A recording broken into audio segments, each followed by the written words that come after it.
बिस्मिल्लाहिर्रहमानिर्रहीम। Chapter number 14 है, lecture 2, solution of trigonometric equations.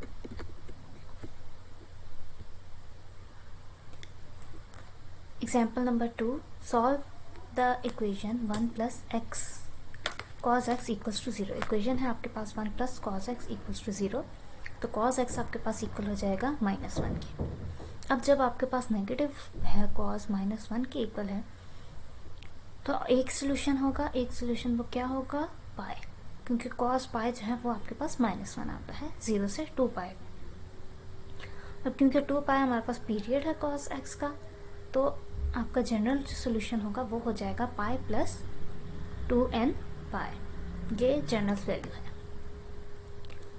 Next देखते हैं example number 3, solve the equations 4 cos square x minus 3 equals to 0। Equation ले लें 4 cos square x minus 3 equals to 0, तो cos square x किसके equal हो जाएगा, 3/4।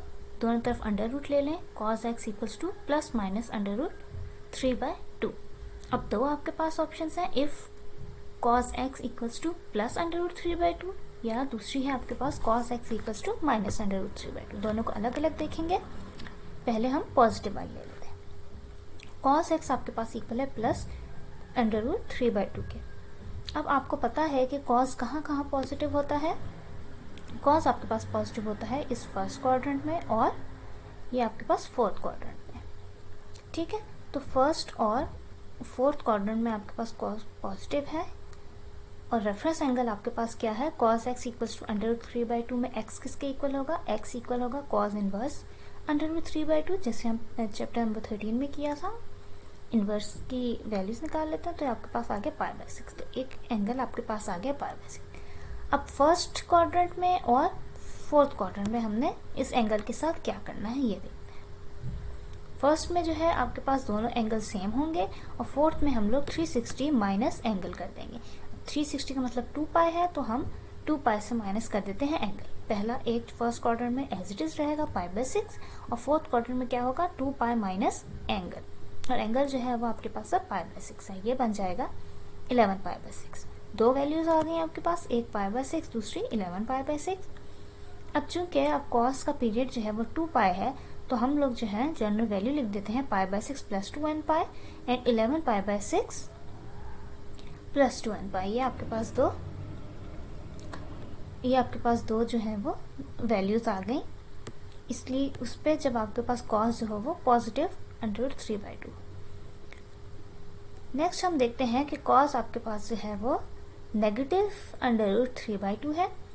cos नेगेटिव कहाँ कहाँ होता है, सेकंड क्वाड्रेंट में और थर्ड क्वाड्रेंट में। यहाँ से देख लें, cos नेगेटिव सेकंड क्वाड्रेंट और थर्ड क्वाड्रेंट। अब देखते हैं कि सेकंड और थर्ड में हमें एंगल के साथ क्या करना, 180 minus angle and angle minus 180। ठीक है, तो ये आ गया आपके पास π/6 आपके पास एंगल आ जाएगा, रेफरेंस एंगल अंडर रूट 3/2 के लिए। पाई माइनस π/6 इक्वल्स टू 5 π/6, और दूसरा पाई प्लस π/6, ये आपके पास एंगल -180 किया है, और पाई प्लस π/6 जो है ये हमने किया है थर्ड क्वाड्रेंट के लिए, जिसमें हम लोग 180 माइनस एंगल भी कर सकते हैं और प्लस भी कर सकते हैं पाई के साथ। दोनों से आपके पास सिमिलर आंसर आएगा। तो ये आगे जैसे हमने पिछले अभी एक क्वेश्चन में देखा था कि कैसे सॉल्व करना है, इसलिए आपके पास एक आ गया 5 π/6 और एक आंसर आ गया 7 π/6। इसी तरह से देखेंगे cos का पीरियड 2 पाई है, तो जनरल वैल्यूज के साथ क्या आ जाएगा, 5 π/6 प्लस 2n पाई और 7 π/6 plus 2n pi.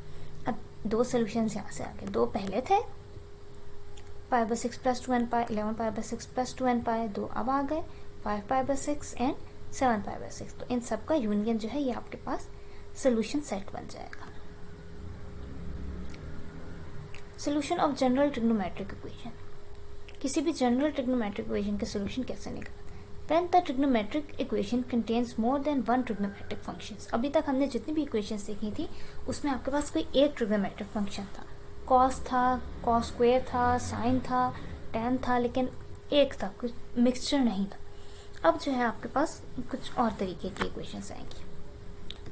Trigonometric identities in algebraic formulas are used to transform such trigonometric equations to an equivalent equation that contains only one trigonometric function.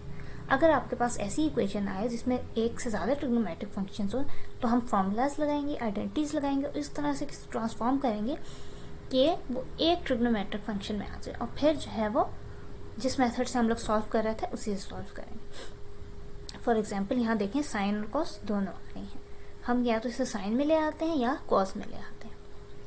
Sign x plus cos x equals to 0 ये equation है. हम इसे divide कर देते हैं cos से तो क्या बन गया tan x plus 1 equals to 0. तो ना हम साइन में लेके आए ना कॉस में लेके आए, हम इससे ले गए tan में. तो आपके पास आ गया tan x plus 1 equals to 0. ये इम्प्लाई कर रहा है कि tan x इक्वल्स टू -1.